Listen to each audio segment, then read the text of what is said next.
بہت سے گناہ ایسے ہیں جو بظاہر دیکھنے میں دیندار نظر آنے والے، نیک نظر آنے والے، وہ بھی گناہوں میں مبتلا رہتے ہیں.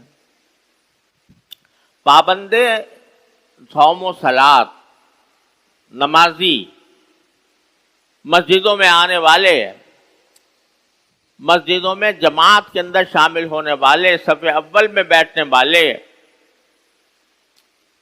وہ بھی اس میں مستثنا نہیں. نظر کا استعمال، نظر کا غلط استعمال، کہ کسی بھی نامحرم زندہ کو یا نفس کی تصویر کو لذت لینے کی غرض سے دیکھنا، اس کو نبی کریم صلی اللہ علیہ وسلم نے آنکھوں کا زنا قرار دیا.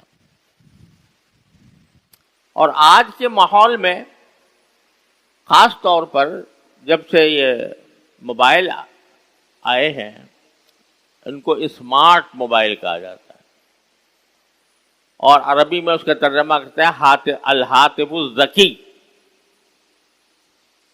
تو وہ حقیقت میں الہاتف الذکی نہیں، الہاتف الدنی. وہ انسان کو ارادی یا غیر ارادی طور پر گناہوں میں مبتلا کرتا ہے.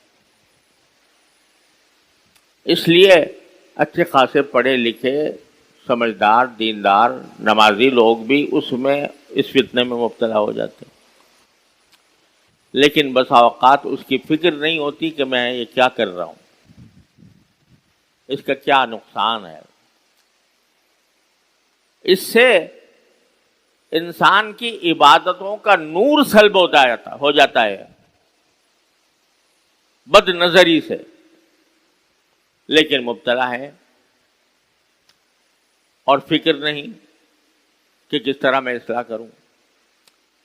لہذا سب سے پہلی چیز جو اصلاح کے لیے ضروری ہے وہ اپنے آپ کو غفلت سے نکالنا، اپنا جائزہ لینا، صبح سے شام تک کی زندگی کو جانچنا کہ کہاں کہاں میں ٹھوکر کھا رہا ہوں. اللہ تعالیٰ یہ فکر پیدا فرما دے، اور اس سے کوئی مستثنا نہیں ہے. صحابہ کرام رضی اللہ تعالی عنہم اجمعین، ایک تابعی فرماتے ہیں کہ میں نے 70 سے زیادہ صحابہ کرام سے ملاقات کی، صحابہ کرام سے جنہوں نے نبی کریم صلی اللہ علیہ وسلم کی صحبتیں اٹھائی. ان سے زیادہ افضل انبیاء کے بعد کوئی اور ہے نہیں. کہتے میں 70 سے زیادہ صحابہ کرام سے ملا ہوں، اور ایسے صحابہ کرام سے ملا ہوں جن میں سے ہر ایک کو اپنے بارے میں یہ خطرہ تھا کہ کہیں میں منافق تو نہیں. وہ صحابی جنہیں سرکار دو عالم صلی اللہ علیہ وسلم کی صحبت کے چند لمحات بھی پا لیے تو اس صحبت کے اثرات ان کی زندگی میں نمایاں تھے، لیکن اس کے باوجود وہ ڈرتے تھے کہ میرے اندر نفاق تو نہیں پیدا ہو گیا. تو ان کے اندر اصلاح کی فکر ہر وقت موجود تھی. غفلت سے وہ مبرہ تھے، اپنے عیوب کی فکر میں رہتے تھے.